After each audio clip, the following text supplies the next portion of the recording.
Boa tarde, pessoal. Estamos aqui na penúltima semana de aulas. Esse semestre tornou um trimestre e as aulas terminam na próxima semana. Então, vamos hoje dar a aula número 17 dessa disciplina optativa do Programa de Pós-Graduação em Física da Universidade Federal de Pernambuco. E temos, então, o tópico talvez mais importante dessa disciplina, certamente o mais novo, e tem muitas coisas acontecendo no momento, que é o assunto de spintrônica. Eu vou seguir o meu livro, que é o livro-texto, mas alguma dos resultados eu vou remeter ao livro do White. Maekawa é um livro que tem vários autores e tem muitos capítulos, né, cada um escrito por um autor diferente. E o livro do Alberto Passo Guimarães também é útil em vários aspectos. Então, está aqui a descrição do capítulo 8. Nós vamos cobrir os dois primeiros itens do capítulo, que são conceitualmente muito importantes e que, de certa maneira, vão ser usados nos resultados posteriores. Acho que não vou conseguir entrar no tópico 8.3. Se der tempo, eu chegarei lá. Senão, nós vamos ficar nos dois primeiros. Eu já fiz na aula passada a boa parte da introdução à spintrônica. Além de introduzir a spintrônica, eu fiz uma revisão dos conceitos, de alguns conceitos importantes, que vocês estudam em disciplina de graduação.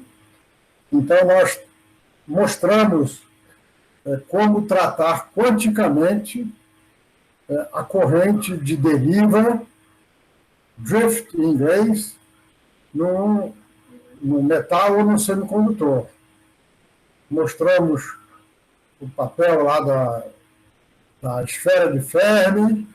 Nós vamos usar o resultado hoje, do que nós fizemos no final da aula passada. Mas não cheguei a fazer uma revisão de corrente de difusão, porque não tive tempo. Então, nós começamos com uma revisão, como eu falei, de material que é apresentado em disciplina da graduação, sobre corrente de difusão. Isso porque, na spintrônica, tanto a corrente de deriva quanto a corrente de difusão são muito importantes.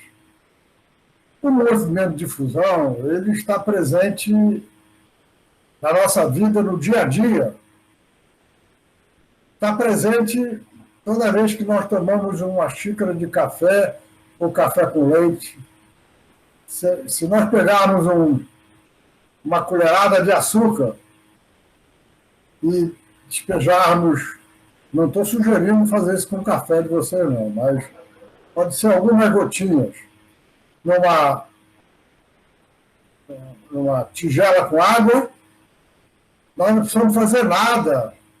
E depois de algum tempo, se o açúcar não tiver com os grãos colados uns nos outros, com o tempo ele vai se espalhando naturalmente no líquido que ele tiver e tende a formar uma solução uniforme.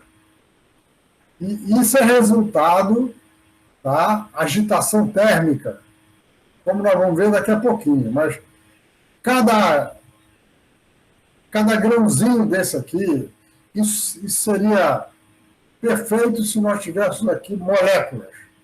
Cada moléculazinha dessa daqui está sofrendo o movimento de agitação devido à temperatura finita. Então, as moléculas que estão na borda ao se movimentar para um lado e para o outro, elas vão, em média, mais para o lado onde não tem molécula.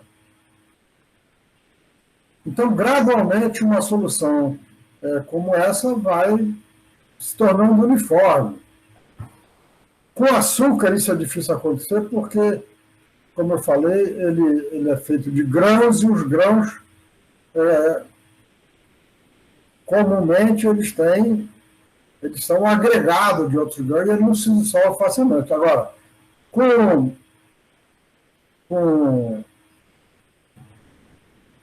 adoçante artificial, que a gente coloca em gota, realmente não precisa mexer, não. Joga algumas gotas do adoçante e gradualmente ele se espalha na solução. É lógico que, se nós mexermos, nós vamos espalhar mais rapidamente. Como é que nós podemos entender a difusão num modelo simples? Vamos fazer um modelo unidimensional, que é mais simples. E a gente pode estender para 3 dimensões. Vamos dizer que nós temos uma certa concentração de cargas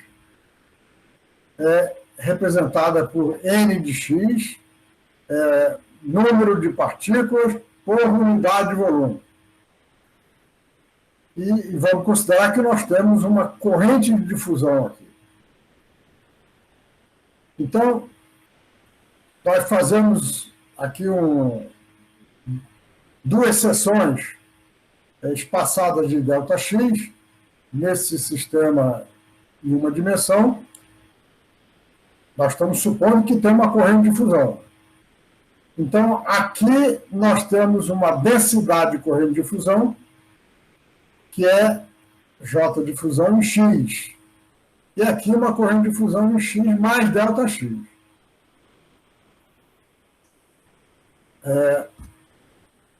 Consideramos, então, a seção reta com área A.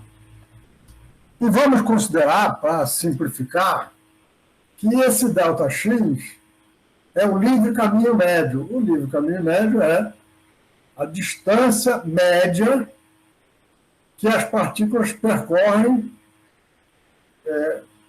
quando estão estimuladas de alguma forma, antes de colisão. Daí o nome livre caminho médio. ΔX, estamos chamando aqui livre caminho médio de L barra. Então, num certo intervalo de tempo, nós vamos ter um certo número de partículas que estavam do lado de cá entrando nessa seção que eu estou separando. Metade das partículas. Porque nós vamos ter a outra metade saindo, né? Então, o número de partículas que entra nessa seção é um meio, porque eu estou chamando de N, a concentração, eu estou considerando metade do conjunto das partículas que vai se movimentar. Então, a carga total vai ser... aqui eu devia ter escrito Q, que é de carga, para ser genérico, isso não é só para elétrico. A densidade nesse plano, que é N, em X menos ΔX sobre 2, e o volume compreendido aqui entre essas duas seções, que é o livre caminho médio vezes a área. Então, esse é o volume, essa é a carga, e isso ocorre num intervalo de tempo tal que vai ser o tempo de colisão. Então, se nós dividirmos a carga pelo tempo, nós temos a corrente.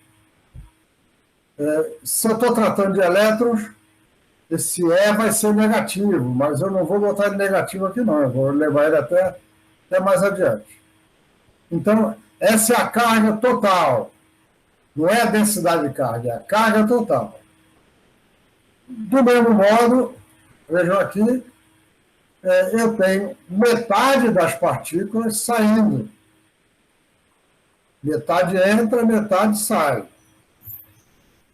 Então, a carga líquida, estou repetindo aqui, a carga líquida dos elétrons cruzam o plano X no sentido positivo. Não, desculpa, já estou considerando dois. Essa é as cargas que cruzam no sentido mais X, e aqui é que cruzam no sentido oposto. Aqui é no sentido oposto. Então, a diferença entre as duas, as cargas que cruzam no sentido positivo e cruzam de volta no sentido negativo, se eu fizer a diferença, eu tenho a carga líquida. Se nós dividirmos isso aqui pela área, nós temos, então, uma densidade de corrente. Então, nós dividimos a área que estava aqui, temos, então, uma expressão para a corrente de difusão. A corrente de difusão existe porque o gradiente, porque a concentração varia de ponto para ponto. Se ela fosse uniforme, isso aqui seria igual a isso e a corrente de difusão seria nula. Então, é o fato da concentração variar com X que faz com que nós tenhamos uma corrente de difusão. E veja que quando eu subtraio isto disso daqui, eu tenho a derivada de N em relação a X com sinal negativo. Porque o positivo está aqui com sinal negativo. Então, nós chegamos simplesmente a uma expressão para densidade de corrente de difusão, que é dado por menos, é a carga. Para o elétron, esse E vai ser negativo, isso aqui vai ser positivo, mas aqui é a carga. Então, a densidade de corrente de difusão é menos D, que eu vou já mostrar o que é, a derivada de M em relação a X. Ora, esse D saiu daqui. Ele é dado por isto aqui. L ao quadrado dividido por 2 tal. Já que o E eu mantive aqui.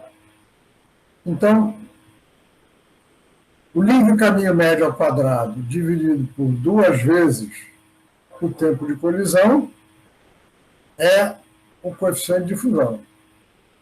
Então, ele surge naturalmente e essa forma que se deduz a corrente de difusão devido a um gradiente de concentração no primeiro curso sobre isso na graduação.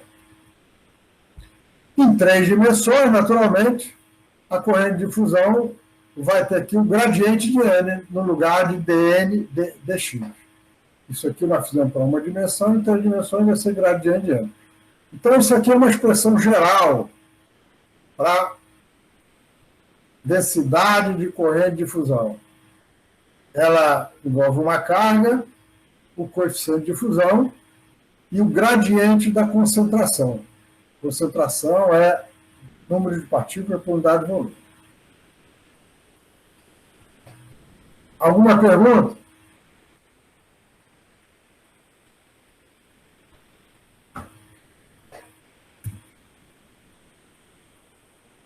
Agora vamos considerar outro fato importante, que é a conservação de carga.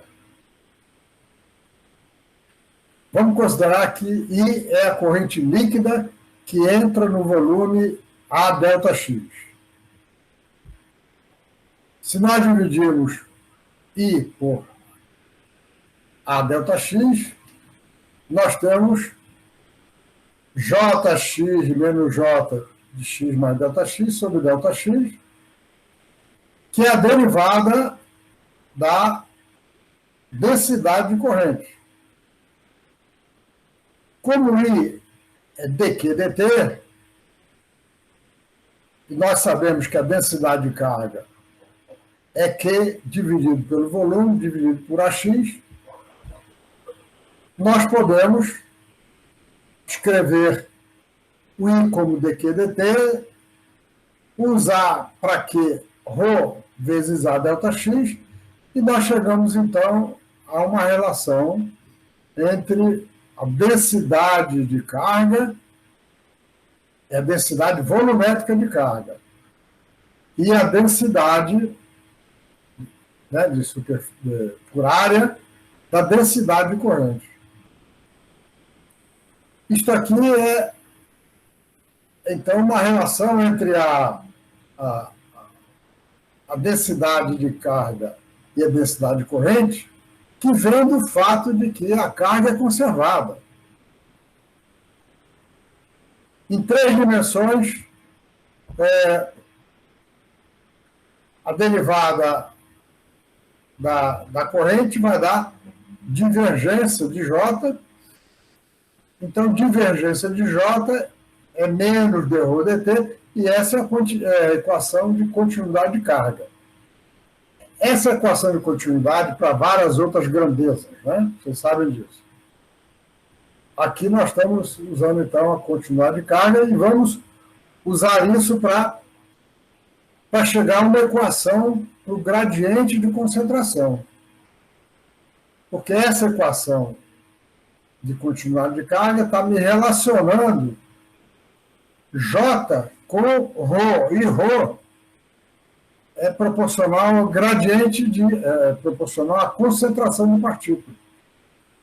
Como no slide anterior eu tinha uma expressão para corrente de difusão, eu vou poder juntar as duas e chegar, então, à expressão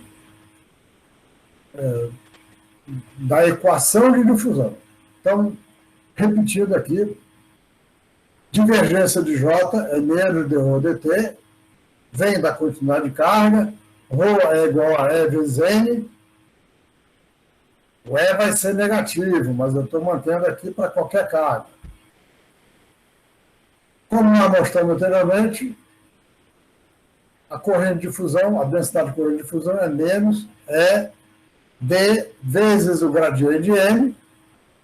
Se nós agora calculamos a divergência dessa expressão, eu agora vou pegar a divergência de J, que é isso aqui,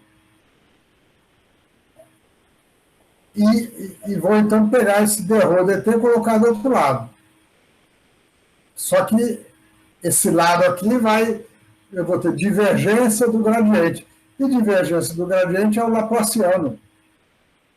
Então, essas relações, a relação de ρ com o gradiente, a relação de ρ com a concentração, a equação da continuidade e a equação da corrente de difusão, nos dão, então, a equação de difusão. dN dt, o N é a função de R e T. Então, a derivada parcial de N em relação a T é o coeficiente de difusão laplaciano de nRT. É essa equação que diz que se nós temos N variando com R, então o laplaciano é diferente de zero e o N vai variar no tempo. N varia no tempo se ele não for uniforme. E está claro, então, que quando um sistema fica uniforme, laplaciano de N é zero e ele não varia mais. dN dt é zero. Então, se a concentração varia no espaço, então ela varia no tempo.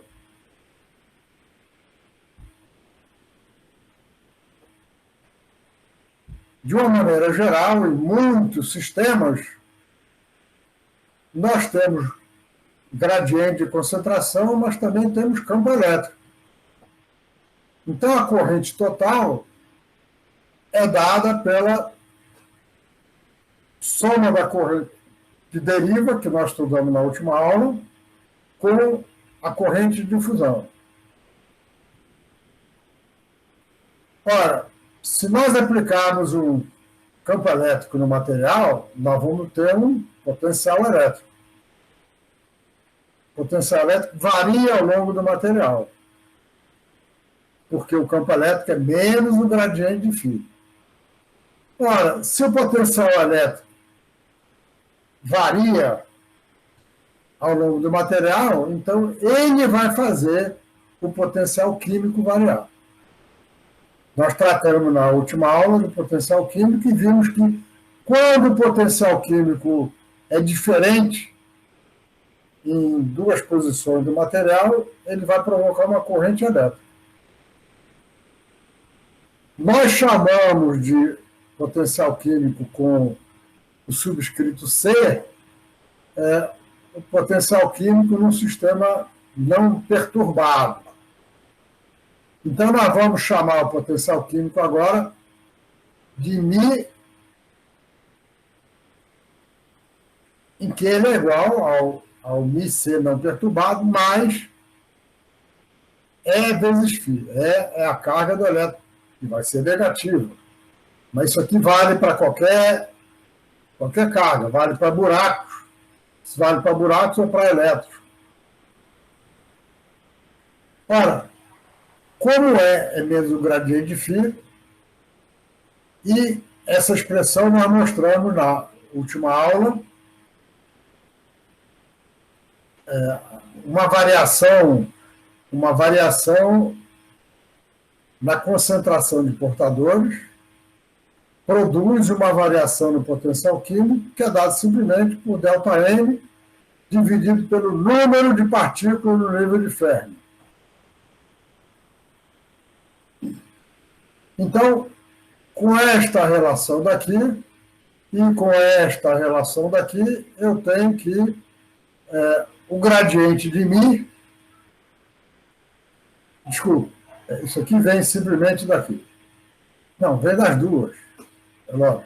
O gradiente de μ vai ser o gradiente de μc mais E vezes φ. Mais E vezes o gradiente de φ. Gradiente de φ é menos no campo elétrico. E o gradiente de μ índice C vai ser gradiente de M dividido por N sobre F. Então, essa é uma relação importante para nós, porque a partir dela nós vamos chegar a uma relação que é mais importante ainda.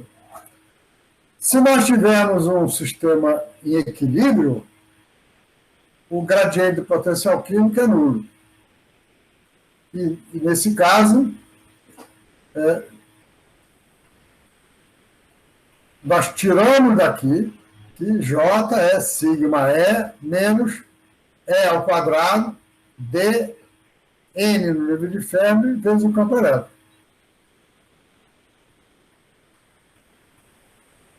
Certo? Veio daqui. Então,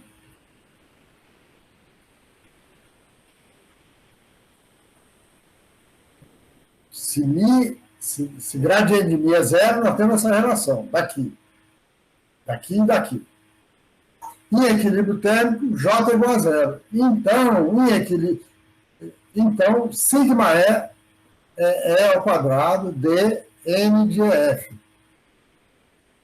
E essas três juntas dão uma relação muito importante, que vale para a corrente total. Vale para a corrente total, incluindo corrente de difusão. J é sigma E, a condutividade dos elétrons, dividido pela carga do elétron, gradiente de μ.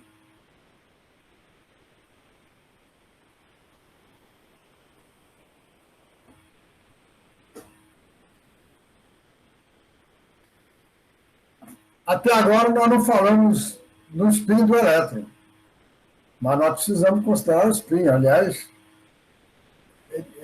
ele é a grandeza fundamental para a espintrônica. Então, nós vamos considerar que nós temos elétron com spin para cima e para baixo. Mas vamos considerar, inicialmente, um metal não magnético. No metal não magnético,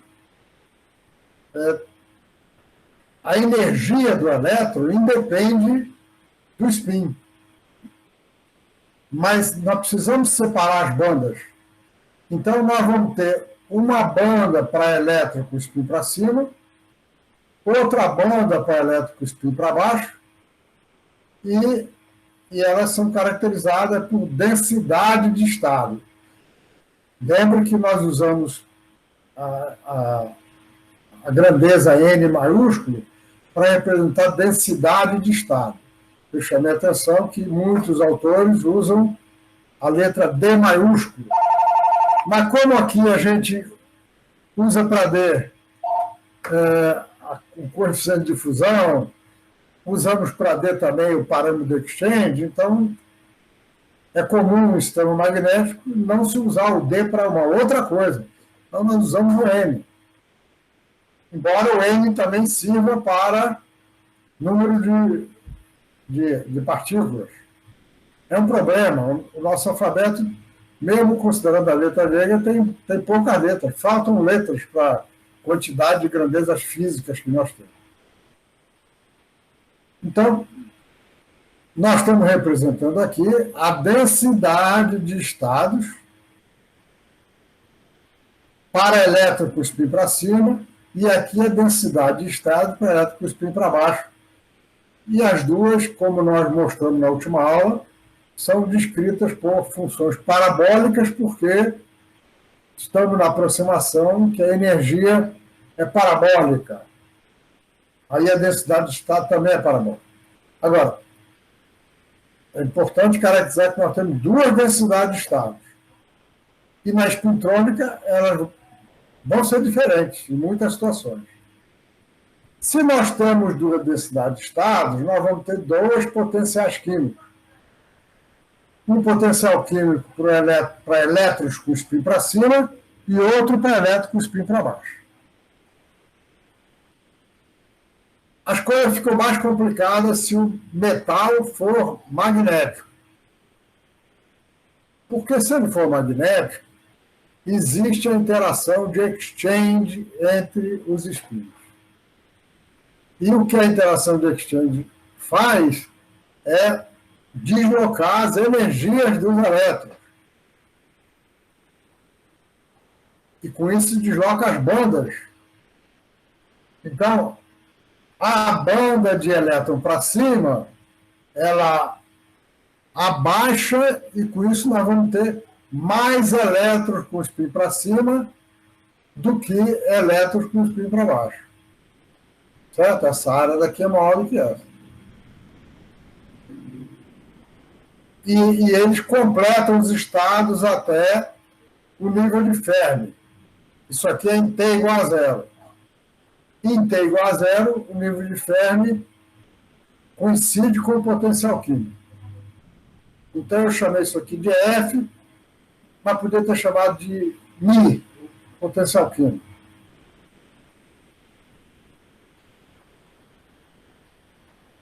O fato de nós termos mais elétron com spin para cima do que com spin para baixo, no metal magnético, e aí o que vai ser o spin para cima? Vai ser definido pela direção do campo magnético aplicado ao material. A gente aplica um campo magnético, o material fica magnetizado, e a direção de magnetização define, então, a direção dos spins. Na realidade, como vocês sabem, a magnetização é definida como momento magnético por unidade de volume. Então, na realidade, o spin tem a direção oposta do momento magnético. Só que a maioria dos autores, para simplificar as coisas, considera que o spin tem a direção do momento magnético. A gente bota o campo magnético aqui e diz que os spins estão nessa direção. é porque a evolução da física acabou fazendo com que o elétron tenha uma carga negativa. E essa carga negativa ou positiva é uma coisa absolutamente arbitrária, né? A gente acostuma com a carga elétrica do negativo do elétron, mas a gente chama a corrente elétrica a corrente que vai na direção no sentido oposto ao movimento dos elétrons. Então, a gente faz uma coisa parecida aqui. Diz que o spin está na direção do campo magnético.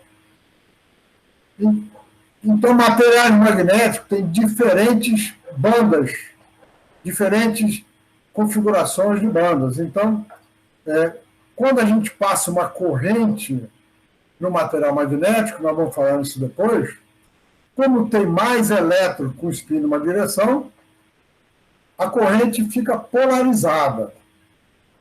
Então, uma grandeza importante é a polarização de spin.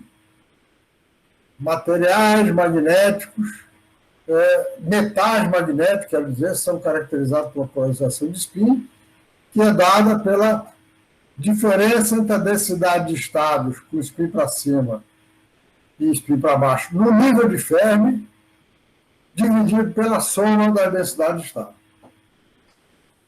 Alguns materiais têm uma polarização de spin em que é 100%, que é 1. Porque, vejam que se essa banda daqui, se essa separação de energia, que é devida à interação de exchange, se ela for aumentando, se essa banda for subindo, nós vamos chegar a essa banda nessa posição aqui, então não vai ter nenhum elétron nessa banda. Então, os materiais ideais para fazer a polarização da corrente, para polarizar a corrente, são materiais que têm uma polarização de spin próximo de 100%. Tem materiais que têm essa característica. Professor, a polarização de spin vai estar ligada à direção da magnetização do material, porque o senhor falou que os spins, a diferença dos spins para cima ou para baixo estaria ligado ao campo, na verdade, à magnetização do material.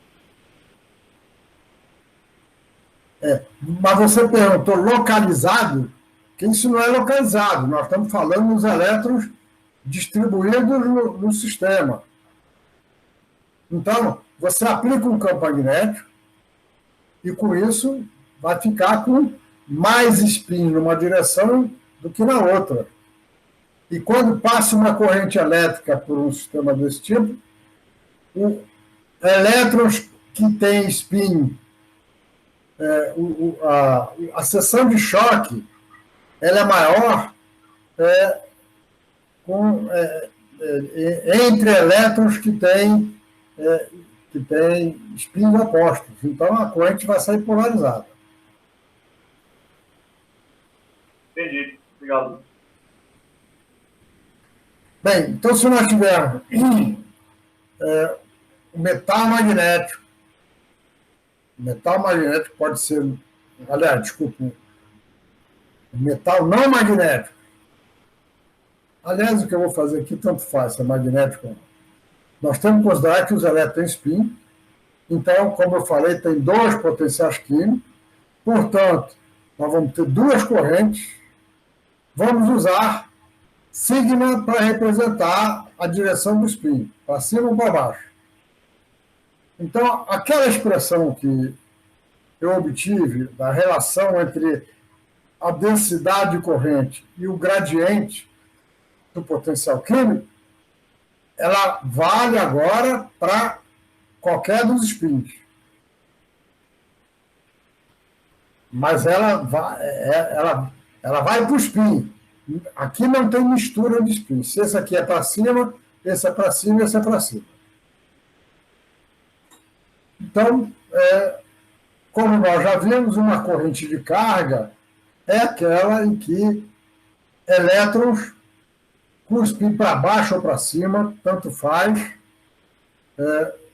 Eles estão se deslocando no mesmo sentido e eles têm o mesmo número de elétrons com spin para cima e com spin para baixo. A corrente de carga é a soma da corrente de carga de elétrons com spin para cima e a corrente de elétrons com spin para baixo. Então, nós podemos escrever que a densidade de corrente é 1 sobre E, como sigma com spin para cima e para baixo, como eles são diferentes, então eu botei ele aqui dentro. Sigma não tem gradiente, mas nós pusemos ele aqui dentro para facilitar, para escrever só um gradiente. Então, JC é 1 sobre E, gradiente de sigma para cima, potencial químico para cima, mais sigma para baixo, potencial químico para baixo. No metal não magnético, os dois sigma vão ser iguais. Mas no metal magnético eles são diferentes.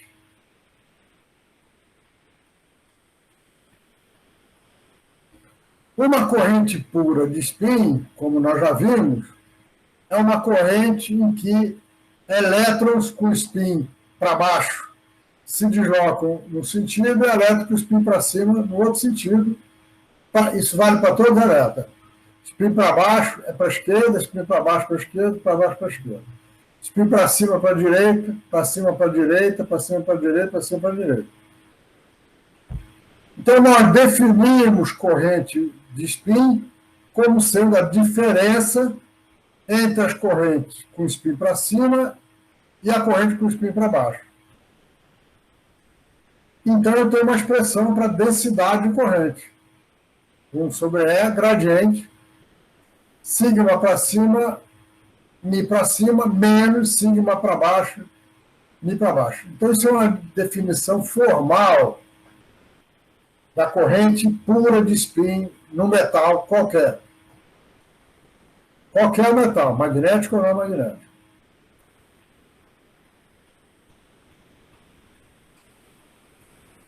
Então, para a corrente, vamos então ver o que acontece com a corrente pura de spin, que é o que nos interessa mais agora. JS é a diferença das correntes, portanto, JS é dado por expressão. Como eu falei, em metais não magnéticos, sigma para cima é igual a sigma para baixo, vamos chamar de sigma N sobre 2, porque a condutividade resulta do movimento de elétron spin para cima e para baixo. Então, a condutividade total vai ser a soma das condutividades. Então, cada uma delas é sigma N sobre 2. Então, nós temos aqui uma expressão para a corrente pura de spin no metal não magnético. A gente costuma chamar metal normal. Sigma N do metal normal sobre 2E, gradiente de Mi com spin para cima menos Mi com spin para baixo. A diferença dos potenciais químicos. Ora, então, essa grandeza tem importância. E nós vamos, então, definir uma nova grandeza. O significado dela vai ficar mais claro mais adiante. É a acumulação de spin. A acumulação de spin é a diferença entre os potenciais químicos, o spin para cima e o spin para baixo, dividido por 2. Tem gente que não divide por 2, mas nós dividimos por 2, muitos autores dividem por 2, alguns não dividem. Ora, se isso é a acumulação de spin, então agora eu tenho uma expressão para densidade de corrente no metal não magnético em termos da acumulação de spin. Que vem daqui, é sigma N sobre E, gradiente da acumulação de spin. A acumulação de spin é simplesmente a diferença do potencial químico de spin para cima e spin para baixo. Vejam que, definindo dessa forma, a densidade de corrente tem a densidade de corrente de spin tem a mesma dimensão da densidade de corrente de carga. Certo? Porque a corrente de carga era sigma gradiente de potencial sobre E. Isso aqui é densidade de corrente de carga, ou seja, ampere por metro quadrado, ou ampere por centímetro quadrado.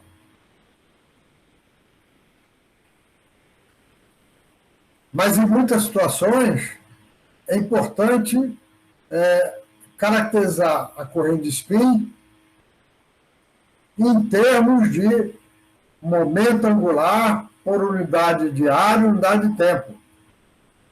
Então, para fazer isso, nós temos que multiplicar pela constante de Planck cortada e dividir por 2E, porque o spin do elétron é H cortado sobre 2, e a carga do elétron é E. Então, quando eu pego a densidade de corrente de spin com a dimensão de corrente de carga e divido pela carga e multiplico pelo spin, pelo momento angular, eu estou transformando a unidade e agora escrevendo em dimensão de momento angular por tempo e por área. Por área porque é densidade de corrente. E vai ser importante vocês conseguirem trabalhar com as duas e entender quando é que a gente trabalha com uma e trabalha com a outra. Logo, logo vai ficar claro a vantagem de trabalhar com uma só dimensão, mas também nós temos que saber como mudar a dimensão dela. É uma questão de unidade. Da mesma forma que a gente trabalha com energia e representa a energia por joule, ou representa a energia por frequência, ou representa a energia por Kelvin. Eu sei que para passar para Kelvin eu tenho que dividir pela constante de Boltzmann, ou multiplicar pela constante de Boltzmann. Para passar para a frequência, eu tenho que dividir pela constante de Planck.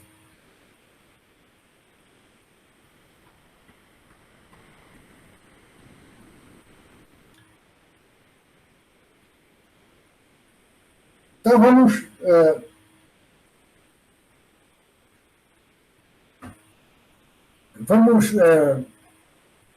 usar a equação de difusão que nós fizemos ontem antes, para obter a equação de difusão da acumulação de spin. Que a acumulação de spin que foi definida ali, ela não é só uma grandeza matemática, ela tem um significado. Como eu falei, vai ficar mais claro um pouco depois. Então, aqui é a equação de difusão para a concentração de partículas, elétrons, por exemplo. Isso aqui vale para cada spin. Então, se vale para cada spin, eu vou colocar aqui o índice, o subscrito, sigma.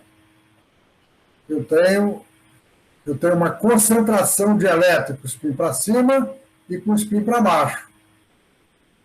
Cada uma delas vai ter a sua equação de difusão. Nós vimos anteriormente que a variação no potencial químico está relacionada com a variação na concentração, por essa expressão aqui. Então, nós temos para cada spin delta N de sigma, N de sigma, N é densidade de estados, no nível de Fermi. E nós acabamos de ver que E essa densidade de estado ela vai ser diferente nos materiais magnéticos. E aqui então, temos a delta I. Se nós levarmos esse N de sigma para aqui, nós chegamos a... E aqui o μ, nós chegamos a uma equação para... Nós chegamos a uma equação para N de mais... Ah, não. A de N já está aqui, mas eu tenho que fazer a diferença entre elas. Fazendo a diferença entre N mais e N menos, eu vou ter a diferença entre Mi mais e Mi menos, e a diferença entre Mi mais e menos é Ms. Certo? Então, a acumulação de spins obedece a uma equação de difusão também.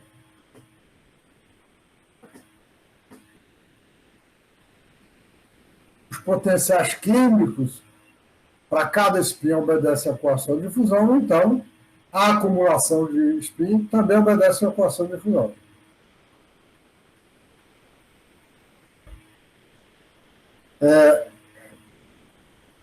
Na equação de difusão que eu deduzi até agora, nós não pusemos relaxação. O que quer dizer isso? Quer dizer que a relaxação faz com que o número não se conserve. Com o tempo, o número cai exponencialmente. Ele cai exponencialmente no tempo. Então, nós temos que acrescentar a variação no tempo, a derivada no tempo do Mies, além da contribuição que vem do gradiente de Mi, nós temos que considerar o fato de que ele relaxa. E uma forma mais simples de relaxação é essa daqui, correspondente a uma exponencial. Menos Ms sobre tal, SF. Por que SF? É o tempo de spin flip. Porque tem o seguinte, a acumulação de spin, ela pode mudar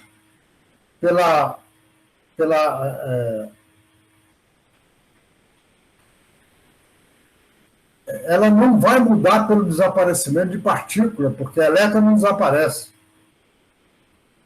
Mas o elétron pode flipar um spin.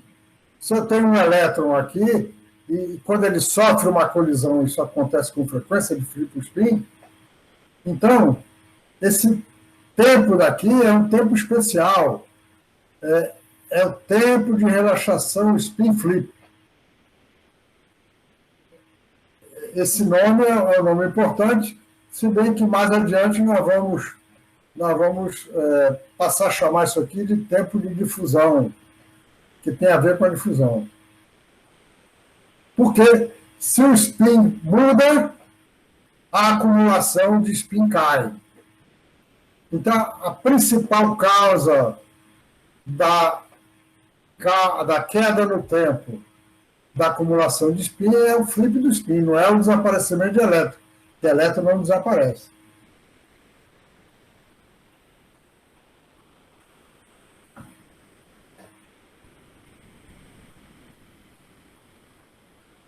Ora, essa equação em uma dimensão e no regime estacionário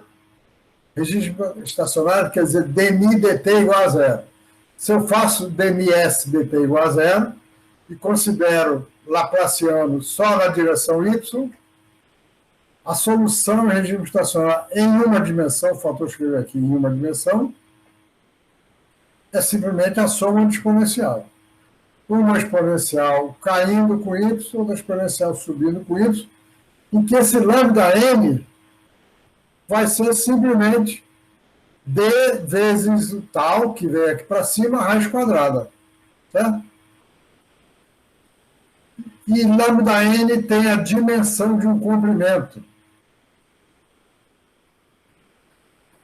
Tal tem a dimensão de tempo, e o coeficiente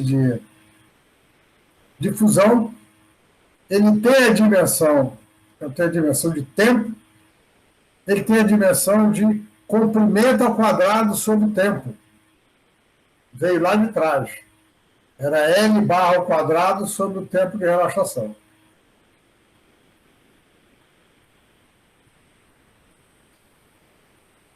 Então, essa é uma solução geral, é uma solução, regime estacionário em uma dimensão, e esse é um fenômeno que ocorre na espintrônica, na grande maioria dos fenômenos de espintrônica. Porque na espintrônica a gente tem exatamente transporte de spin. Transporte de spin, quando nós estamos falando em materiais metálicos, é transporte de acumulação de spin. Então, se nós tivermos uma injeção de spin chegando no metal normal, nós temos spin chegando aqui e a partir daqui os spin eles chegam até aqui. Eles injetam o spin na interface. Essa é a interface entre o material que tem os spins e aqui é o metal normal. Então, a solução dessa equação para o metal normal vai ser só exponencial decrescente, porque não vai ter sentido a acumulação de spins subir no espaço. Então, nesse caso, a solução vai ter B igual a zero e o A vai depender da intensidade da injeção de spin. E se nós fizermos uma tangente a essa exponencial, ela intercepta o eixo Y num comprimento que é o lambda n.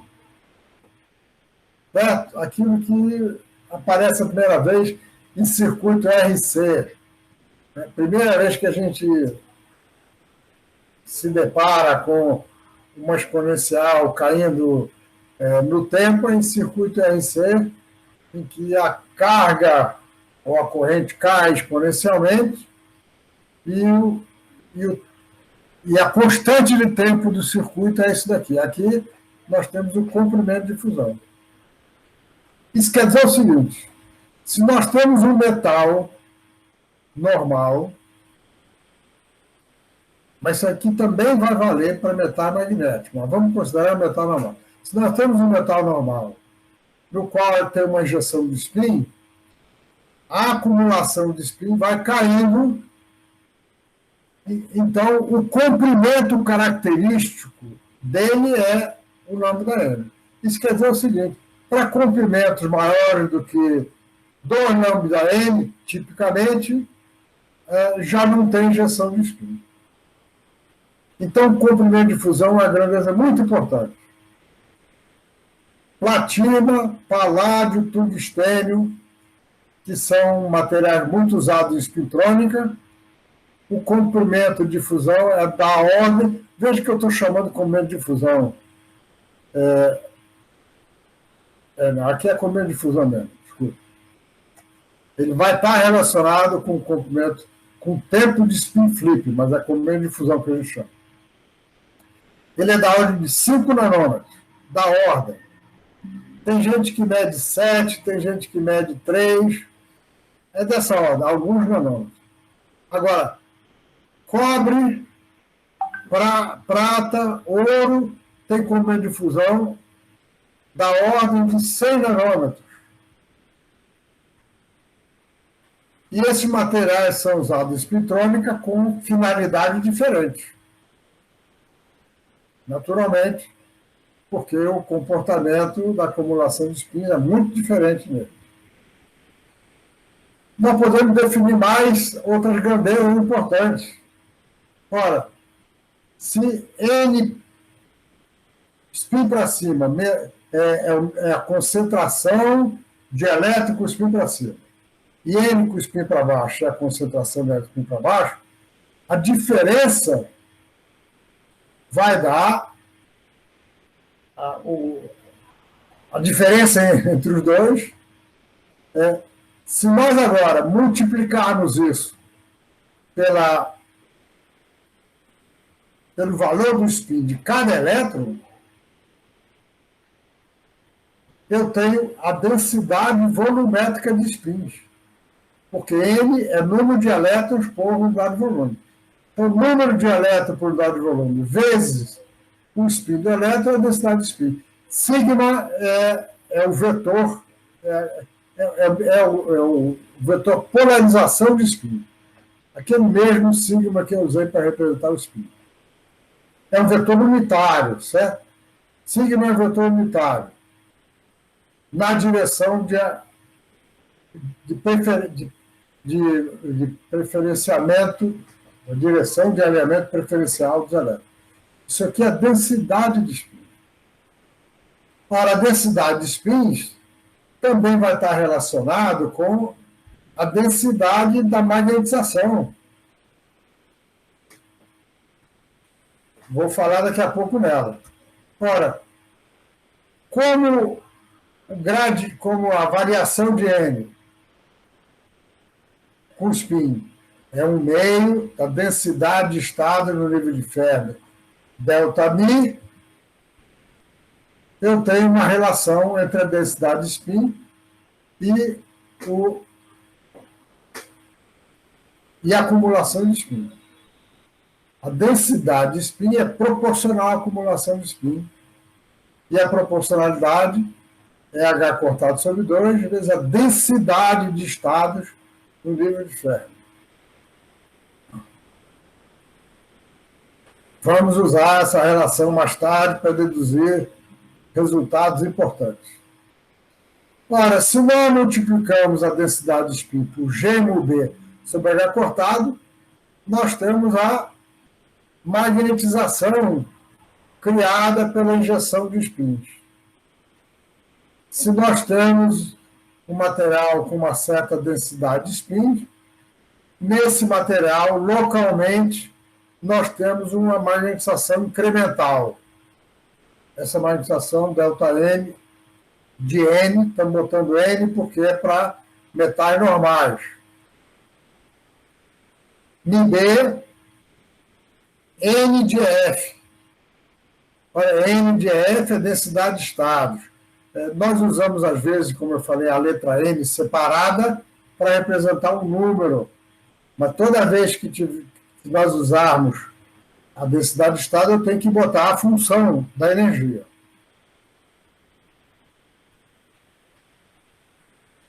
Essa relação também é importante para deduzir certas grandezas em spin tônica.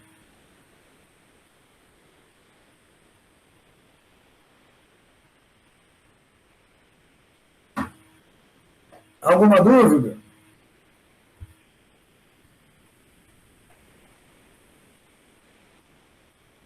Professor, posso fazer uma pergunta, professor? Perfeitamente, professor Joaquim. Fala alto. Está escutando aí, não? Está escutando? Hein? Está escutando? Tá escutando, professor? Estou ouvindo.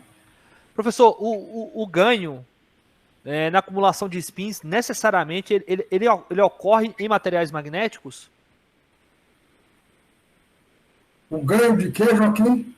O ganho dessa acumulação de spins, igual você mostrou que na interface entre esses dois materiais, do magnético e não magnético, a tendência é você ter uma perda nessa acumulação de spins. Aí entraria somente o primeiro termo, que explicaria isso. Mas o ganho também pode acontecer dentro de um material magnético. Pode. Se você tiver uma injeção de spin por outro fator, por exemplo, por gradiente de temperatura, no spin Seebeck. Perfeito. E isso só acontece dentro do material magnético. Porque na interface tende sempre a se perder. É verdade, é verdade. Mas também tem o seguinte, olha, se o material não magnético, se ele for finito, se ele parar aqui, por exemplo, isso. Aí eu vou ter que considerar o A e o B, hein? Certo. Ótimo, perfeito. Né? Perfeito. Entendi. Aqui eu considerei um material infinito para ter só uma exponencial. Professor, só um dado curioso aí, o comprimento de difusão da pane, que achamos em 2017, foi 590 nanômetros. Foi, Não podia sei ter se... colocado ela aqui. Foi a maior que nós já trabalhamos. Isso. E Obrigado, é uma vantagem dela, né? Isso. O Rafael Obrigado. disse que vocês conseguiram fazer o spin cyber com ela. Isso. Obrigado, professor. Ah. Bem, já temos, então, o conceito matemático de corrente de spin. Conceito matemático de corrente de spin. Deixa eu...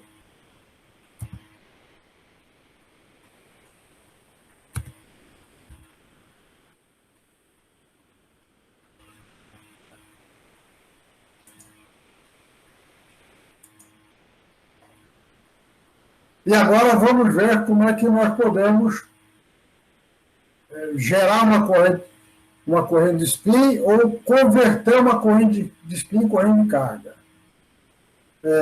Eu vou tratar aqui de dois efeitos diferentes. Um em 3 dimensões e outro em 2 dimensões. Em 3 dimensões, o mecanismo de conversão de corrente de carga a corrente de spin é chamado efeito spin-Hall. O nome efeito spin-Hall foi dado por esse autor, é um argentino, americano, está nos Estados Unidos há muito tempo, e ele publicou esse paper em 1999, e ele deu o nome spin-Hall, que é o nome pelo qual o mecanismo é conhecido hoje. Mas, na verdade, a física básica envolvida tinha sido publicado por 2 autores soviéticos, no tempo ainda que havia a União Soviética, em 1971. E o trabalho deles é mais complicado de entender, e está aqui o título dele. Orientação de spin de elétrons no semicondutor induzida por corrente. Os 2 autores são Diakonov e Perel, e o Risch não conhecia esse trabalho, porque era um trabalho, na verdade, eles publicaram na revista soviética, que ficou escondida, e também na revista Physics Letters, e o Risch não conhecia. E a explicação do Risch é mais simples do que a de Diakonov e Perel, mas os 2 são considerados digamos assim, as pessoas que previram esse fenômeno. Eu vou falar no conceito básico, mas eu não vou deduzir a equação básica. Não vou deduzir porque a dedução detalhada é razoavelmente envolvida. E no livro não tinha tempo, não tinha espaço para cada ponto fazer uma dedução detalhada. De uma maneira geral, o potencial de espalhamento de elétrons, ele tem um termo que não depende do spin, mas tem um termo que depende do spin. Um termo devido à interação spin-órbita, VSO, interação spin-órbita, sigma representa o spin dos elétrons, e L o momento angular, e ele tem uma certa magnitude. Isso varia de material para material, e é maior nos materiais pesados, como platina, paládio, tungstênio, que eu mencionei. Essa é a mesma razão pela qual o comprimento de fusão é pequeno naqueles materiais, porque a colisão dos elétrons ela é sensível ao spin do elétron. Então, o elétron flipa o spin. E ele está ilustrado aqui. Então, nós temos, digamos, uma corrente de carga aqui. A corrente de carga consiste, então, de um elétron com spin para cima e elétron com spin para baixo, se movimentando no mesmo sentido. Se o potencial espalhador for sensível à interação spin-órbita, então vejam que um elétron, quando faz essa trajetória aqui, o momento angular orbital dele é dirigido para cima. Certo? Dirigido para cima. Enquanto o elétron que faz o movimento para cá, o momento angular orbital é dirigido para baixo. Como o espalhamento depende do produto escalar L sigma, então esse espalhamento aqui vai ser maior para elétrons com spin para cima, por isso elétrons com spin para cima vão para lá. E elétrons com spin para baixo vem para cá. Eu vou ilustrar isso daqui a pouco de uma forma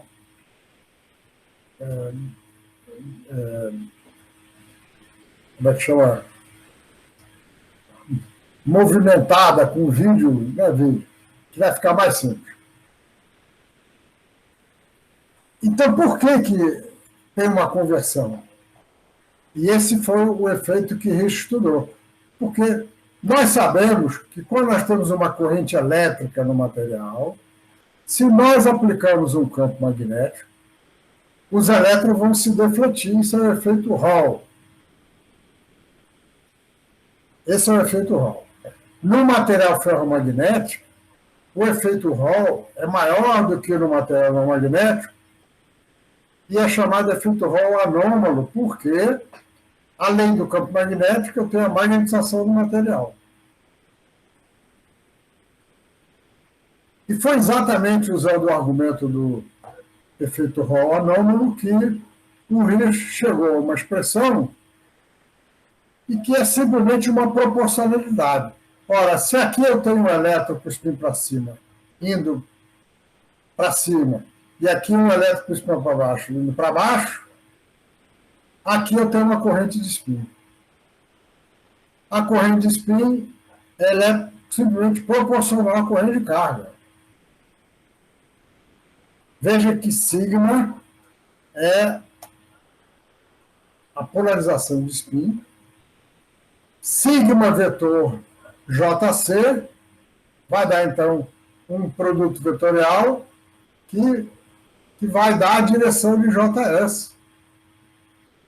E esse θ é um parâmetro chamado ângulo de spin Hall. Eu acho que eu não escrevi isso aqui, não. Eu vou escrever depois no slide que eu vou mandar para você. Esse é o ângulo de spin Hall. Esse ângulo de spin Hall varia de material para material, e quanto mais pesado o material, maior o ângulo de spin Hall. Platina pura tem um ângulo de spin Hall que é aproximadamente 0,05.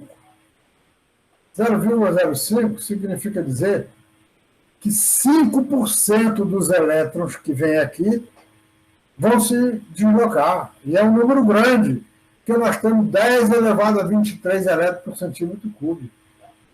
Então, 5% é um número grande. Agora, tem materiais complexos. O laboratório, nosso laboratório, com o professor Antônio, já conseguiu fazer um material que tem platina e tem ilhas nanoscópicas de prata. E aí o ângulo de spin Hall pode chegar a 0,4, 0,5. 0,5 é um número enorme. Quer dizer que metade dos elétrons que vem aqui vão se defletir. Agora, vejam que ao escrever essa relação, se eu estou dizendo que θ de SH, o ângulo de spin Hall, é 0, alguma coisa, ele não tem dimensão. Então, nós estamos usando aqui, para a corrente de spin, a mesma dimensão da corrente de carga. Corrente de carga é ampere por metro quadrado. Densidade de corrente de carga é ampere por metro quadrado.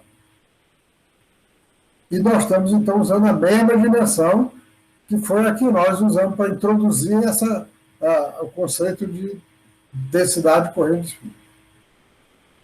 Se nós quisermos, a partir daqui, calcular alguma grandeza que tenha a ver com corrente de spin diretamente, eu vou ter que multiplicar por H cortado sobre 2 e dividir pela carga da elétrica.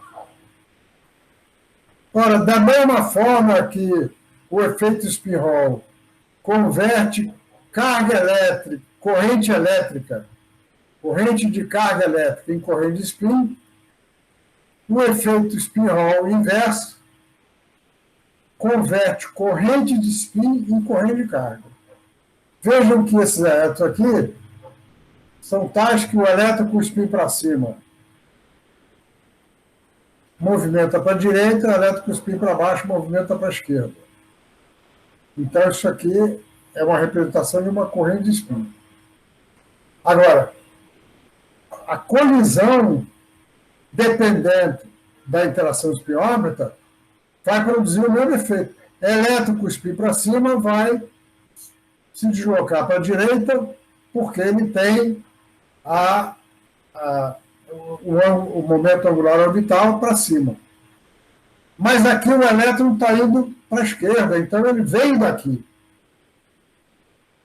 Então, um elétron que veio daqui, ao fazer essa curva, ele tem um momento angular para baixo.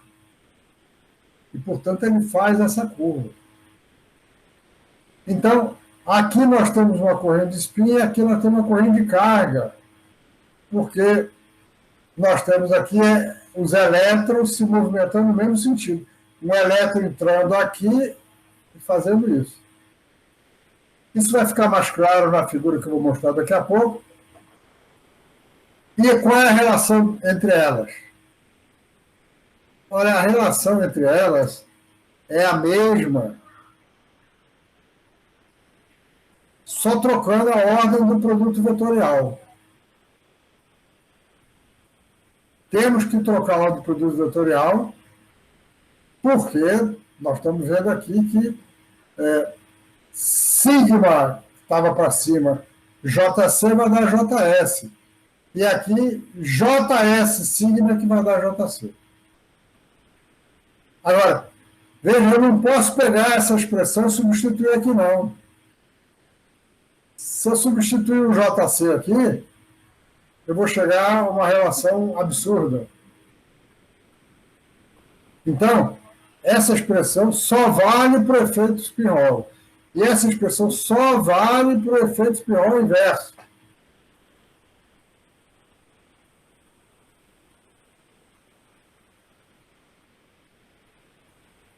Isso que eu falei aqui fica mais claro com essa animação. Já mostrei isso anteriormente para vocês. Aqui é a animação de uma corrente de carga vista de lado, tanto faz, né? Elétron com spin para cima e elétron com spin para baixo se movimentam no mesmo sentido. Então, as correntes de spin para cima e spin para baixo se somam, e enquanto a corrente de spin para cima e de spin para baixo se subtrai e elas vão dar zero. Então, aqui nós só temos corrente elétrica, como nós chamamos, ou corrente de carga. Agora, se nós tivermos elétrons com spin para cima, indo para a direita, e elétron com spin para baixo, indo para a esquerda, nós temos só corrente de spin.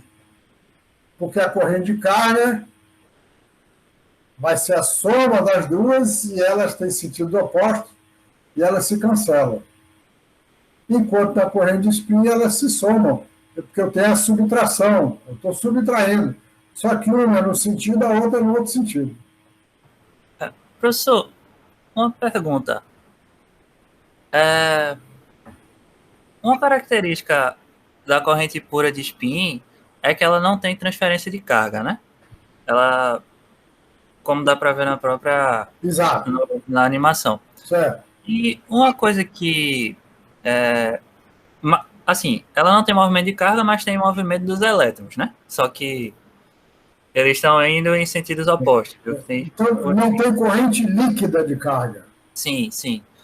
Aí, uma coisa que normalmente falam na literatura, pelo que eu vi, é que correntes puras de spin, elas são não dissipativas.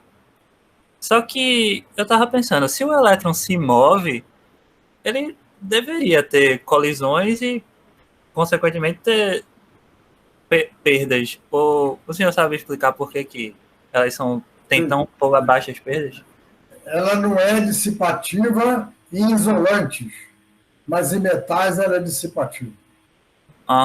Entendi. Em isolantes ela não é. Só que o conceito de corrente de spin isolante é completamente diferente, nós vamos tratar depois. Certo, tá bom então. Mas em metais ela é dissipativa, você tem toda a razão, os elétrons se movimentando, tem colisão, são dissipativos. Entendi. E no caso do isolante, eu imagino que o que não tem o movimento do elétron, mas tem o movimento da orientação do spin dele, né? O que propaga é a onda de spin, sem movimento de elétron. Entendi. Tá bom. Obrigado, professor.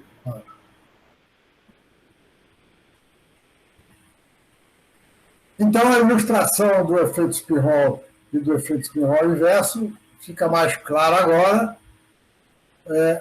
em que nós temos aqui corrente de carga, elétrons nos dois sentidos, aqui nós temos um metal com forte interação spin-órbita. Então, se nós olharmos aqui nessa região, nós vemos que nós temos aqui elétron com spin para cima subindo e elétron com spin para baixo descendo. Então, aqui nós temos acumulação de spin, pessoal. Está aqui a acumulação de spin. Aqui tem um mies. Aqui tem um mies com sentido e aqui tem um mies com outro sentido.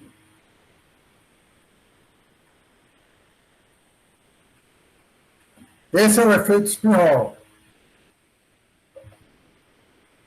Onde está aqui novamente a expressão. E, como eu falei, para a platina, o ângulo de spin-Hall é aproximadamente 0,05. E o efeito spin-Hall inverso também é fácil de ilustrar aqui. Ele resulta do fato de que uma corrente de spin, ou seja, elétrons com spin para cima, indo para a direita, e elétrons com spin para baixo, indo para a esquerda, em razão das colisões, eles agora vão se deslocar no mesmo sentido. Então, nessa região aqui, nós temos uma corrente de carga. E isso gera uma diferença de potencial elétrico. Ou seja, o efeito do spin-Hall inverso converte corrente de spin em corrente de carga.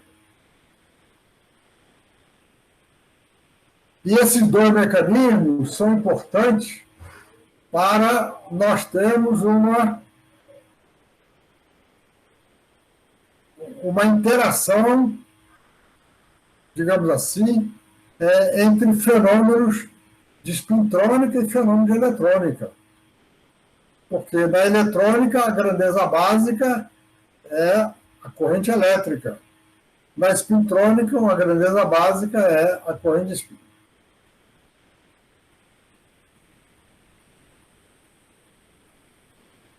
O fenômeno de spin-Hall inverso, como eu falei, eles são importantes em sistemas em 3 dimensões. Isso aqui, por exemplo, é uma camada metálica que eu estou vendo de lado, estou vendo um corte dela. Então, os efeitos aqui se dão em 3 dimensões. Quem quiser estudar mais sobre esses fenômenos, tem 2 referências importantes, que são revisões. Uma de 2013, do Axel Hoffman. Ele era pesquisador do Laboratório Nacional de Argonne. Atualmente, ele é professor da Universidade de Illinois, em Urbana-Champaign. Outro é um artigo maior no Reviews of Modern Physics, escrito por 4 autores. Spin Hall Effect, ele tem detalhes que não tem no artigo do Hoffman, e tem mais teoria também do que tem no artigo do Hoffman. O Sinova, o Bach, são pesquisadores teóricos, Valenzuela é experimental, os outros 2 são meio teóricos, meio experimentais. Bem, além de ter esse fenômeno em 3 dimensões, ele também pode ocorrer em 2 dimensões. O que significa 2 dimensões? Por exemplo, a interface entre 2 materiais, a interface é um plano. Outro exemplo, grafeno. Grafeno é um plano de átomos. Tem materiais chamados materiais quânticos que também têm a propriedade que se manifesta somente em 2 dimensões. Por exemplo, isolantes topológicos. Isolantes topológicos são materiais que são isolantes no interior e que na superfície eles se comportam como um metal. Esses materiais são materiais em que os fenômenos envolvidos são fenômenos eminentemente quânticos. Se bem que nos materiais em 3 dimensões, os elétrons obedecem à mecânica quântica também, mas passou-se a usar essa expressão materiais quânticos, esses materiais que têm um fenômeno quântico, mas digamos assim, é diferente da quântica mais trivial. São fenômenos exóticos, quânticos no sentido exótico, ou exótico no sentido quântico. Vamos considerar, então, um plano, um gás de elétrons livre em 2 dimensões.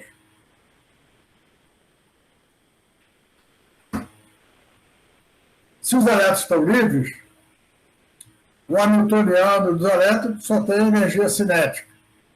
H cortado ao quadrado, K2 sobre 2M. E em 2 dimensões, nós consideramos um plano XY, podemos escrever a energia dessa forma, em que o Kx e o Ky vão ser quantizados, como nós sabemos. Fizemos isso na última aula, são quantizados porque os materiais têm dimensões finitas. E as autoenergias desse hamiltoniano, daqui eu posso representar, então, por uma parábola. A energia varia parabolicamente com K, e o K pode ser positivo ou negativo. Esse hamiltoniano é um hamiltoniano com um gás de elétron livre sem nenhum atributo. Mas vamos considerar, e antes de falar nisso, como nós vimos na aula passada, quando nós aplicamos um campo elétrico, e nós aplicamos um campo elétrico na direção menos x, aí sobre os elétrons atua uma força na direção mais x, porque os elétrons são negativos, isso desloca o círculo de Fermi para o lado direito. Na aula passada, nós tratamos de materiais em 3 dimensões, então usamos a expressão esfera de Fermi. Mas agora, em 2 dimensões, nós não temos esfera, nós temos círculo de Fermi. Então, o círculo de Fermi se desloca de mais delta Kx e naturalmente, considerando o spin, nós vamos ter, se for um material não magnético, nós temos elétrons com spin para cima e elétrons com spin para baixo, e eles, então, têm uma concentração que é metade da concentração total. A densidade de corrente de carga no plano, veja, densidade de corrente no plano, agora, tem uma unidade diferente do J que nós tratamos anteriormente. A densidade de corrente em 3 dimensões é corrente por unidade de área. No plano, a densidade de corrente é corrente por unidade de comprimento, porque se os elétrons estão se deslocando no plano, não tem sentido agora em falar da área transversal ao plano. Por isso nós usamos aqui J minúsculo. Densidade de corrente de carga no plano nós representamos por JC, vai ser a soma de JC mais com JC menos. E esse JC é dado por menos velocidade de Fermi, concentração de elétrons, onde a velocidade de Fermi é o momento de Fermi dividido pela massa. Isso aqui, nós deduzimos isso para 3 dimensões, para 2 dimensões, basta nós tirarmos uma delas, e nós temos, então, que JC, substituindo o VF aqui, é menos H cortado sobre M, delta NX, KF. E nós vamos ter um JC com spin para cima e um JC com spin para baixo. Agora vamos considerar que nós temos que o elétron tem spin e que existe interação spin-órbita. Porque se ele tem spin e ele está se deslocando, tem interação spin-órbita. Sempre tem.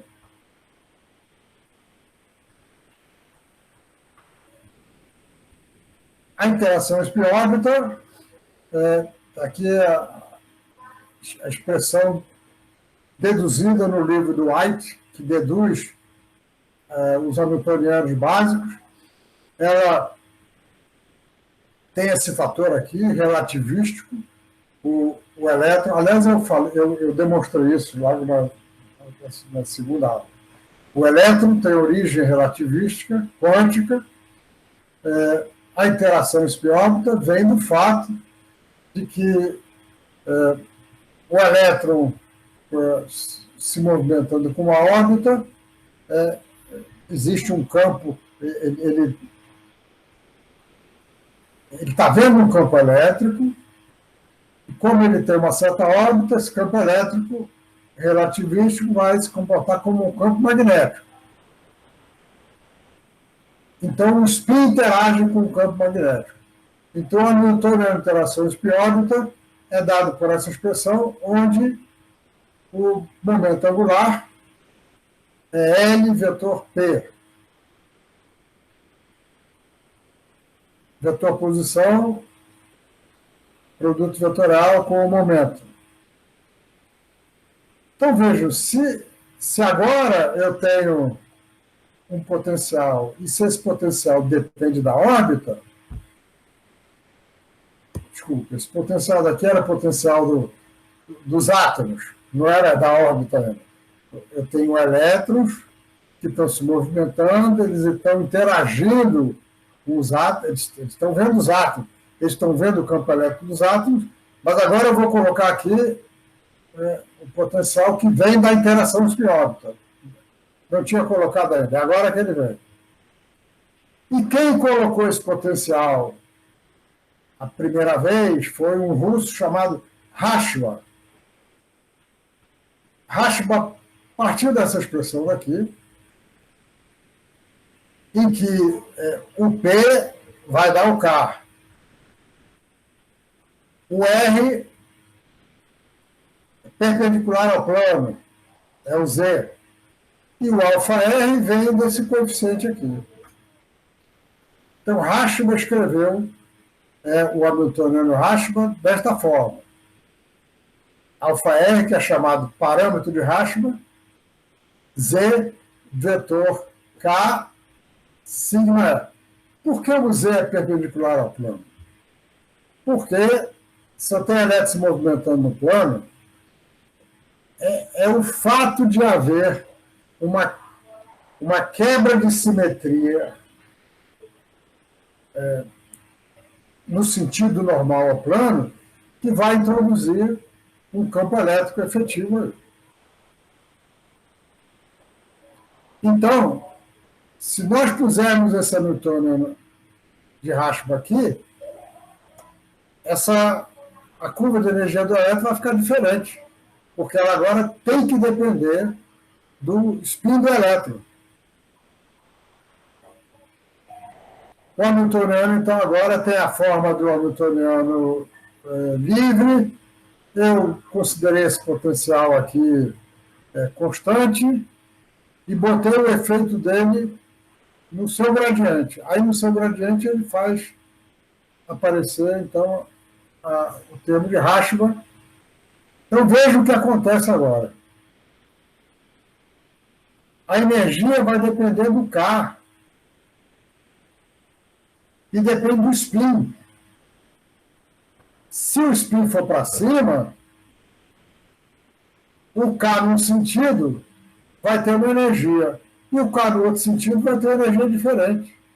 Porque a energia depende de K escalar sigma. E, portanto, agora a curva de energia fica interessante. Os elétrons com spin para baixo tem agora essa curva daqui. Eu desenhei azul aqui, mas aqui ela fica vermelha.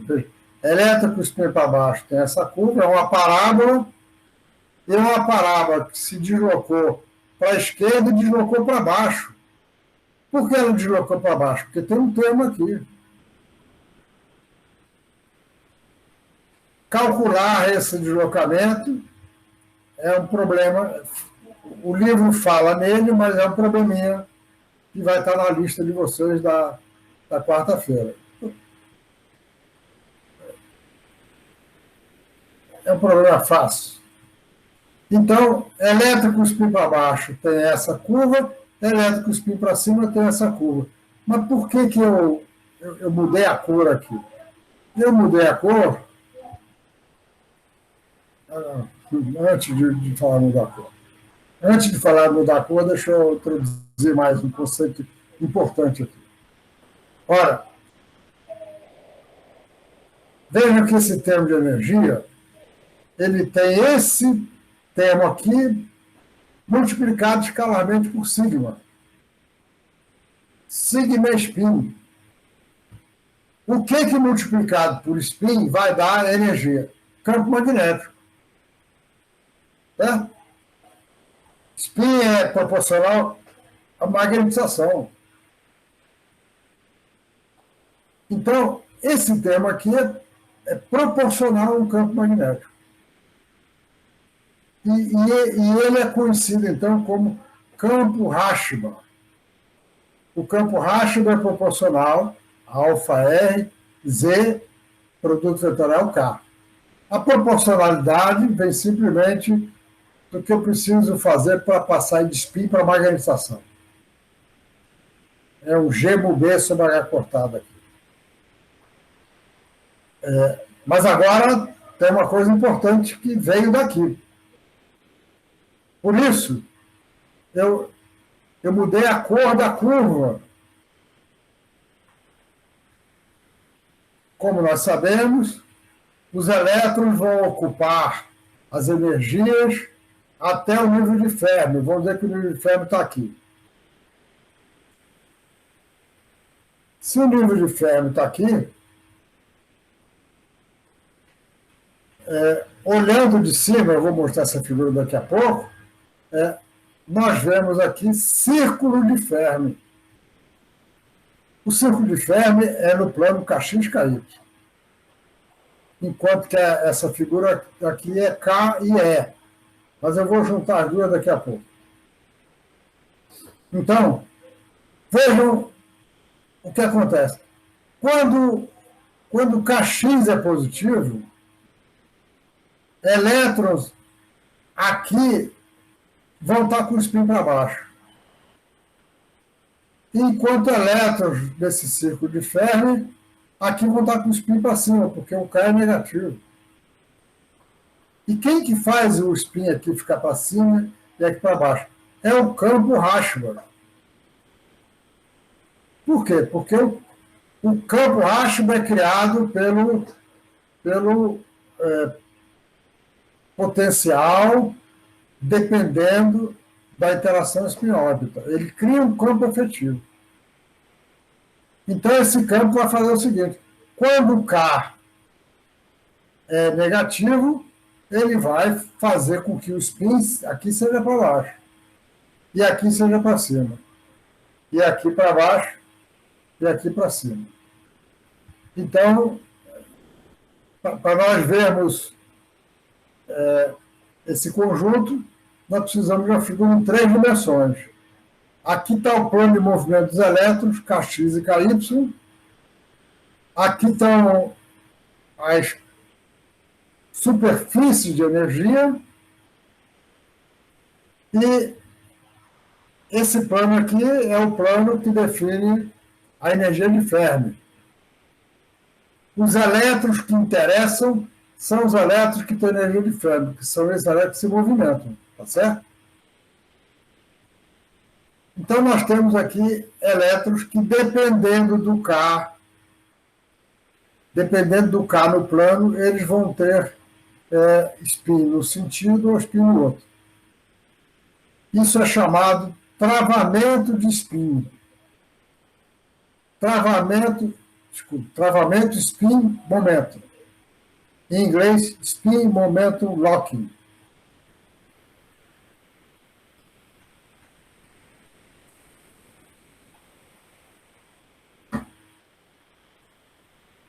O spin momento lock não foi o Rashba que fez. O que o Rashba fez foi colocar a interação spin-órbita no plano. Quem introduziu esse conceito de locking foi outro russo, Edelstein, com um paper publicado já depois, aliás, foi pouco depois da queda da... Não, ele escreveu esse paper ainda na União Soviética. Está aqui, ó. O USSR era a União Soviética, Academia de Ciências da União Soviética.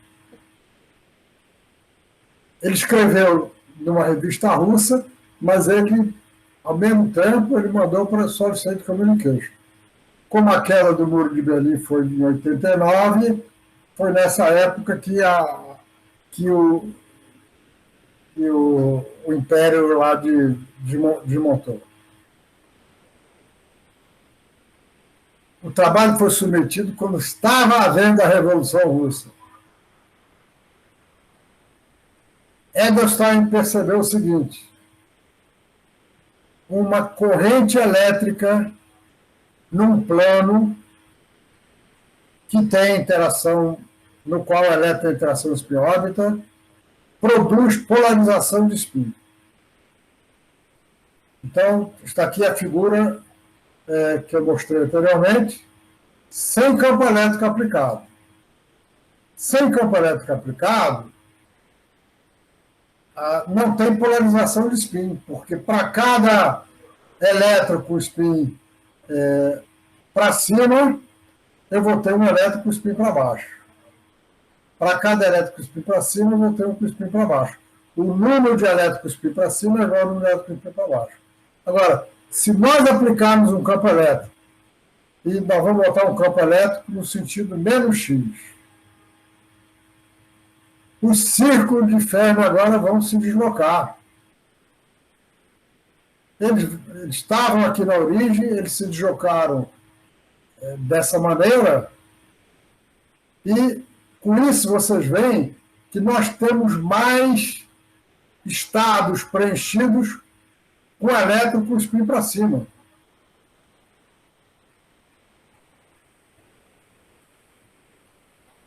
Porque o spin para cima, não, o spin está variando. Aqui, nesse plano, se eu tiver K na direção X, aliás, eu tenho K na direção X, que o campo elétrico é no sentido menos X,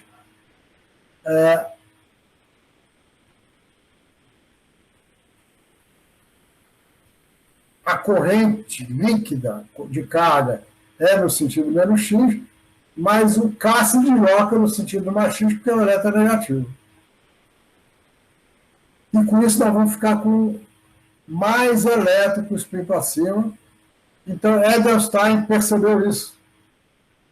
Uma corrente de carga num plano com, olha aqui, polarização de spin, sistema de elétron, induzido por corrente elétrica em duas dimensões, e em sistema de elétrons assimétricos. O assimétrico é exatamente aí com a interação spin-órbita, tendo uma direção de quantização perpendicular ao plano. Então, o mecanismo que se chama Rashba-Edelstein é um mecanismo que converte corrente de carga em corrente de spin. Na verdade, ele produz uma polarização de spin. Só vai ter corrente de spin se houver forma do spin se movimentar. E o efeito inverso é chamado, então, efeito Rashba-Edelstein. Na verdade,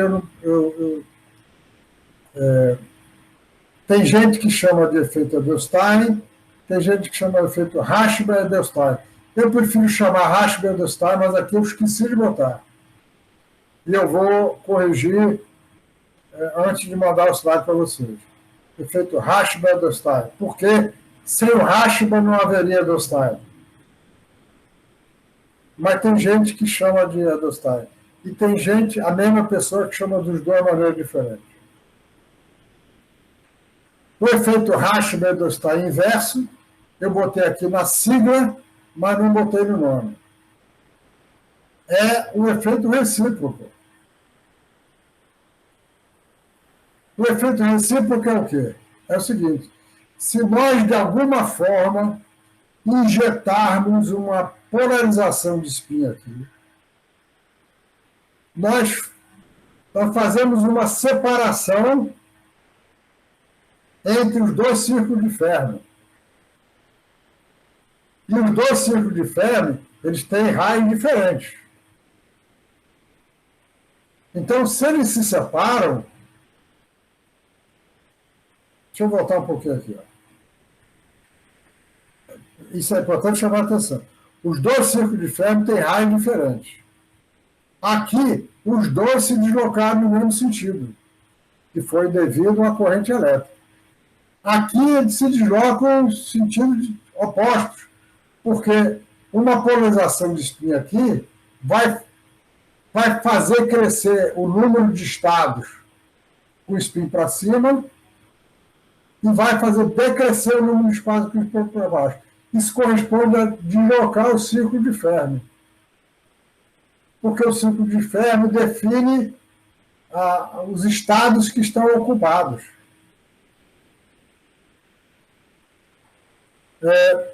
Aqui, então, o deslocamento, e aí, então, nós podemos obter uma expressão para isso.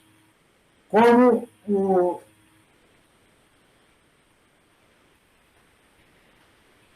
eu escrevi essa expressão anteriormente, corrente de descarga com spin para cima e com spin para baixo, é dado por essa expressão.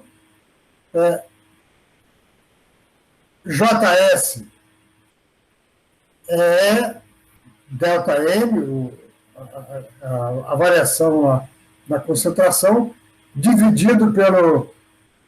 Se eu estou injetando uma corrente, eu estou injetando ΔN, e esse ΔN vai relaxar com o tempo no intervalo ΔS. JC, JC+, mais JC-, quando eu somo as duas, eu tenho αR, a constante de Rashba, E sobre H cortado ΔN,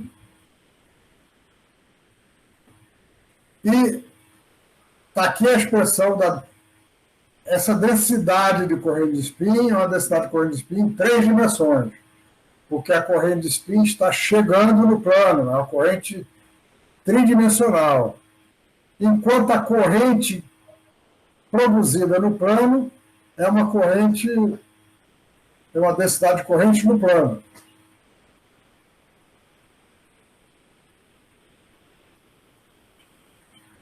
A razão entre esse JC e JS vai dar, então, o que chama o parâmetro de IEE, na verdade é IRE, eu vou corrigir essas coisas, e nós temos, então, uma expressão para o parâmetro de IRE, que é relacionado com o parâmetro de Rashba. αR, tal é o tempo de relaxação do momento dividido por H cortado. Elas são proporcionais uma à outra. A gente também pode escrever uma relação vetorial entre essas correntes, que eu podia ter feito aqui, mas eu não fiz, que agora eu não estou lembrando se vale nos dois sentidos. Esse assunto é mais novo do que o ângulo de spin-Hall. O ângulo de spin-Hall, como eu mostrei, foi o fenômeno de Hall de spin, veio à tona em 1999. O efeito Rashba-Edelstein estava escondido na literatura soviética, e só nos últimos 5, 6 anos é que eles ganharam uma importância grande. Mais adiante eu vou mostrar resultado obtido com ele. Então, tem alguns artigos de revisão recentes. Esse artigo, Novas Perspectivas para o Rashba Spin-Orbit Coupling. Tem aqui uma revista física, o Review Letters, em que o último autor é Albert Fert. Fert é o mesmo que descobriu a magnetoresistência gigante, que deu origem à spintrônica. Ele continua ativo. Esse paper foi publicado quando o Fert tinha 78 anos. Hoje ele tem 82, 83 anos e continua publicando. E aqui tem um artigo de revisão de 2016, do Fert também, com outros 3 autores. E quem se interessar por esse assunto precisa dar uma olhada nesses 3 artigos de revisão. Eles são muito ilustrativos e eles mostram perspectivas importantes nessa área. Então, a gente, até aqui que eu queria chegar. Eu sei que a aula foi meio densa, chegamos a 1h50 de aula. Normalmente eu gosto de aula um pouco mais curta, mas eu precisava apresentar esses conceitos a vocês com suficiente calma.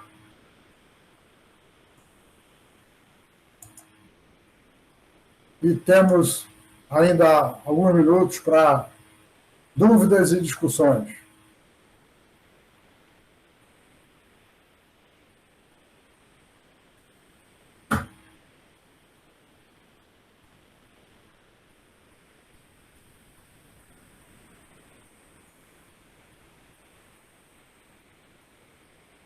Professor, O efeito raspa em 2 dimensões, qual é a estrutura mais comum de se encontrar? O senhor falou sobre isolantes topológicos, mas tem uma estrutura mais simples, que a gente normalmente faz no laboratório, como, por exemplo, o IEG com algum material, um material não magnético, por exemplo, é capaz de explorar.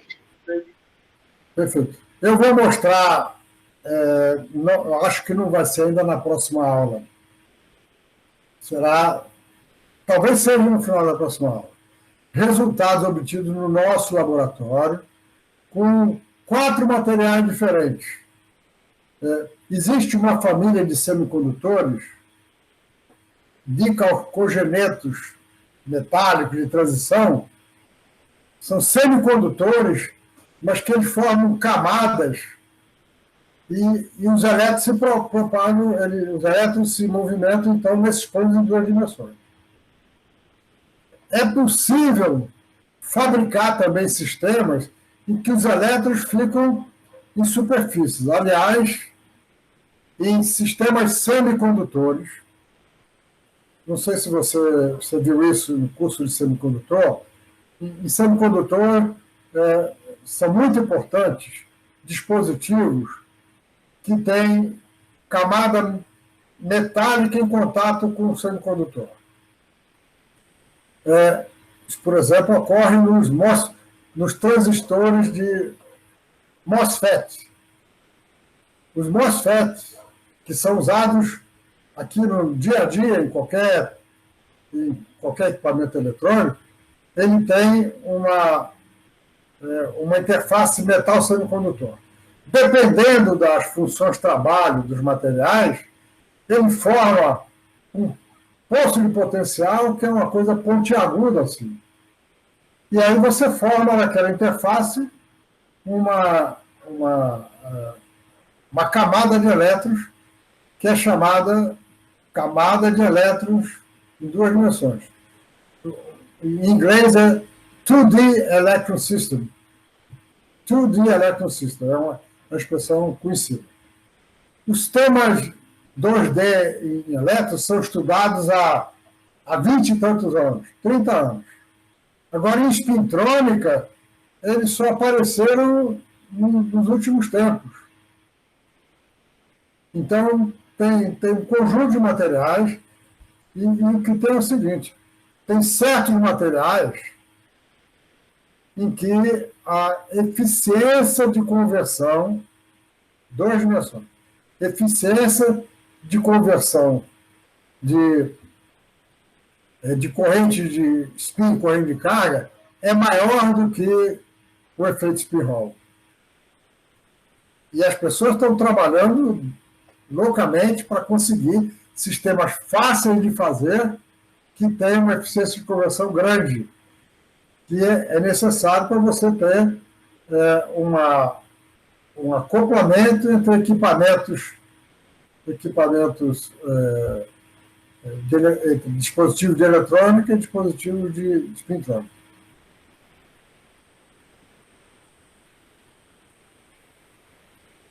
Professor, posso fazer uma pergunta, professor? Pois não, meu amigo, diga. Não sei se eu estou tomando espaço dos meninos aí, mas uma dúvida que eu tenho, professor. O senhor mostrou aí que a origem do campo Rashba, né, que é devido ao acoplamento spin-órbita, e em seguida mostrou o trabalho aí do Erdenstein. Aí uma dúvida que eu tenho é o seguinte, professor, você deu o exemplo até do grafeno, né, como material 2D, só que já é conhecido que o grafeno ele tem um acoplamento spin-órbita muito pequeno.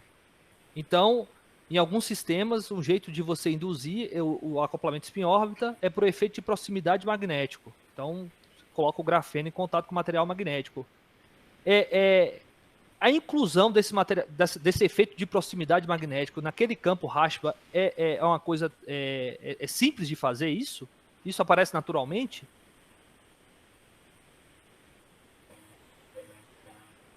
Eu vou ser ainda mais específico, professor. Porque eu já tentei fazer essa conta antes, acho que o senhor já deve lembrar disso.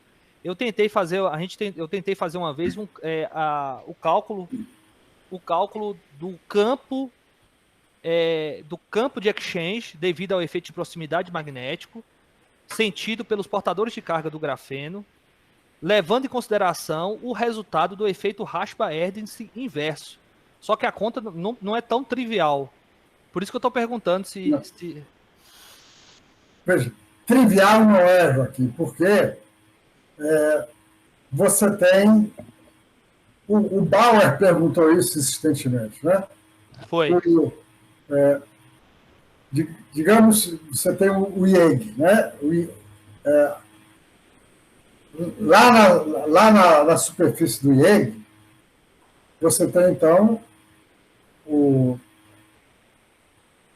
você tem os spins,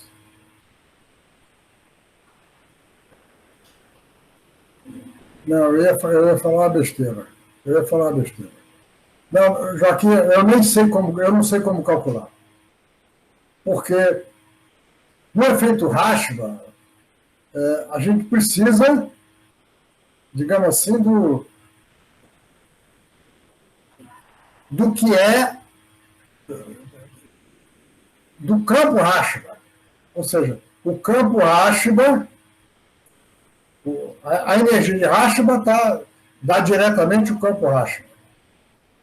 Então, a gente precisaria ter uma forma de calcular, forma pela qual o material vizinho está criando o campo magnético, que seria o campo Rashba, nessa camada de grafeno.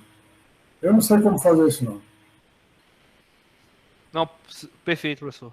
Perfeito. Eu me perguntei se poderia sair naturalmente, né? Ou sei lá, você poderia reescrever o campo Rashba de alguma maneira, levando em consideração o efeito de proximidade. Por isso que eu fiquei na... Não, mas eu entendi. Deve ser possível fazer, mas precisamos de outros conhecimentos. E, no momento eu não tenho, não. Perfeito.